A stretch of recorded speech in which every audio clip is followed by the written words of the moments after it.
تمام احساسات تو درستن، اما پاسخ تو به احساساتت نه. خشم تو درسته ولی فریاد تو نه. حسادت تو درسته ولی قضاوت تو نه.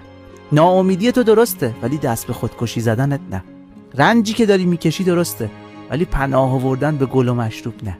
احساس و گناه و عذاب وجدانت درسته ولی سرزنش خودت نه. این که دلتنگشی درسته ولی این که به دامنش برگردی نه. ترس تو درسته ولی این که فریز بشی و دست به اقدام نزنی نه. یاد بگیر که احساست رو از رفتارت جدا کنی.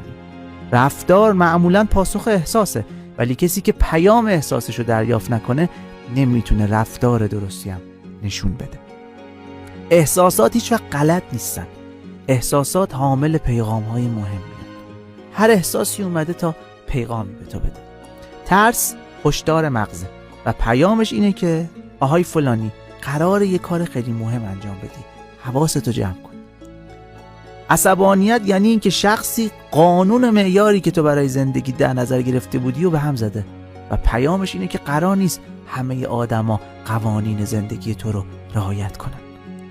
ناکامی یعنی این که تو زندگی دنبال چیزی هستی که بهش نرسیدی و پیامش اینه که راه حل مشکل وجود داره ولی عملکرد تو مناسب نبوده، پس اگه روش تو عوض کنی به خواستت میرسی.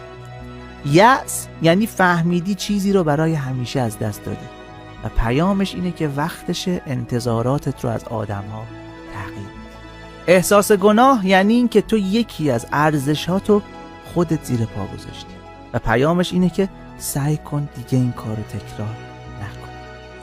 پیام حسادت اینه که نعمتی که دیگری داره رو تو هم میتونی داشته باشی، چون ما آدما به کسی که میتونیم شبیهش بشیم حسادت میکنیم.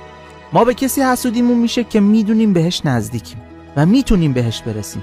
مثلا تو به رونالدو حسودیت نمیشه ولی به باجناقت که تازگی شاسی بلند خریده چرا؟ چون در مورد اولی خودت هم باور نداری که میتونی شبیه اون بشی، اما در مورد دومی باور داری که میتونی.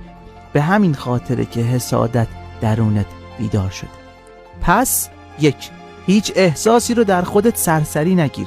ببین اون احساس چه پیغامی میخواد بهت بده. 2.